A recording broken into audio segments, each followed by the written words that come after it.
Welcome back to Criticlysm, where we tear movies down, build them up, and spotlight other voices in the industry that we think deserve a mention. I am Matthew Rowe, as you know, and if you enjoy what we do here, please make sure to give us some thumbs up, hit the subscription bell, and stick with us until the end of the video, where I'll be reading and responding to some of your comments. And so it begins. Film Thread has published 2 of my reviews in the last week, the first being for the short film Life After Love, written and directed by Zachary Epcar. I saw this screened at the 2019 Maryland Film Fest, and I write, while even a bit weird for the art house crowd, Life After Love impresses with each frame of its 16mm goodness and lingers in the back of your mind even as your normal day-to-day resumes. An intriguing premise and impressive visuals will delight experimental film fans of any stripe. Secondly is my review of the Sri Lankan horror short, The Friend. Written and directed by Akash Ska, and billed as a sequel to Ska's 14-minute 2018 short, The Summoning, it serves more as an epilogue than a fully fledged continuation, but it can be viewed separately from its canon and still be understood.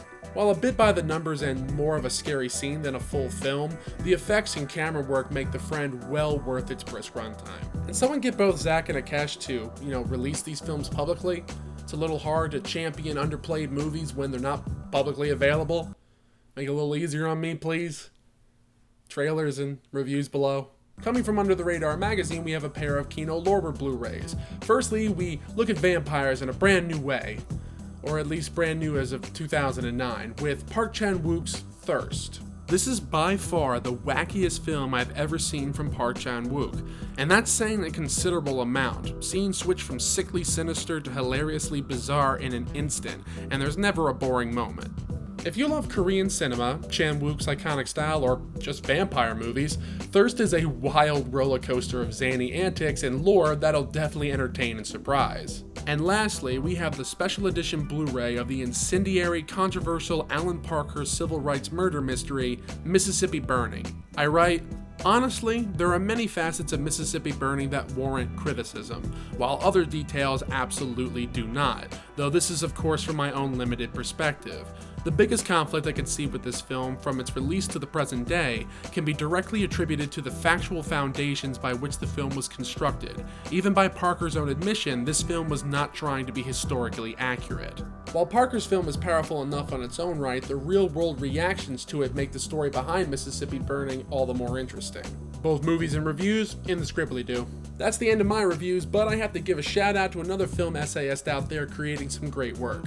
If you never checked out the YouTube channel coldcrashpictures, then you really should, because he just finished his 2-part series, Should We Still Be Watching Gone with the Wind? He makes excellent points and provides fantastic context for this discussion, and it's really worth the watch, especially in today's politically and socially charged climate. I especially love how he relates his own family history with the Civil War to his analytical breakdowns for the film, and the end result is just sublime. Link to both parts below. And as we come to the end of this roundup, we got a few comments from y'all that we'd like to highlight. Chris Conley wrote on our Space Thunder Kids episode of ShitFlix. Actually, Joseph Lai did release most of these separately in their own dub movies, with titles like Savior of the Earth, all your Korean Tron rip-off footage comes from this movie, Space Transformers, Raiders of Galaxy, Protectors of Universe, Defenders of Space, The Cosmos Conqueror, Solar Adventure. But he also released this edited together nonsense with some additional bits from other undubbed South Korean anime, something called Iron Man Trio, in the form of Space Thunder Kids to rob you of some additional cash by watching a repackage of some of his earlier South Korean anime movies he released. Altogether, we're talking 8 movies edited together to form one 80-minute monster of a movie. He also distributed a South Korean anime martial arts movie entitled Thunder Prince. All of these feature that wonderful British expat-sounding Hong Kong dub that Lai also gave various ninja movies he released that reused bought footage from Asian action movies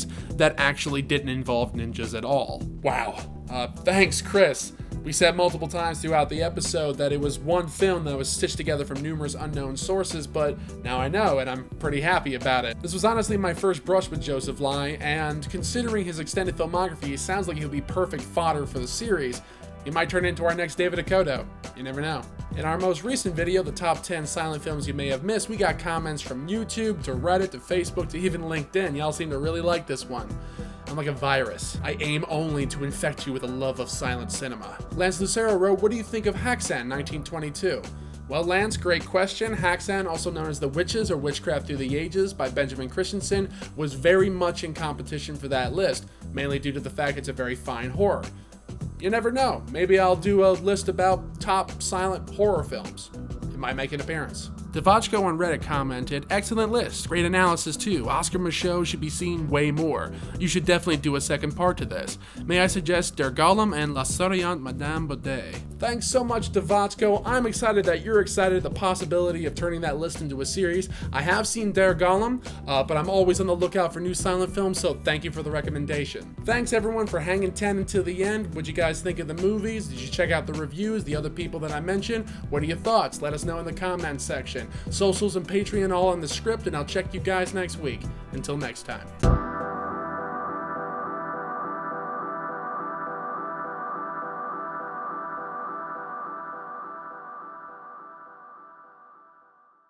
Made possible by contributions from viewers like you. Thank you.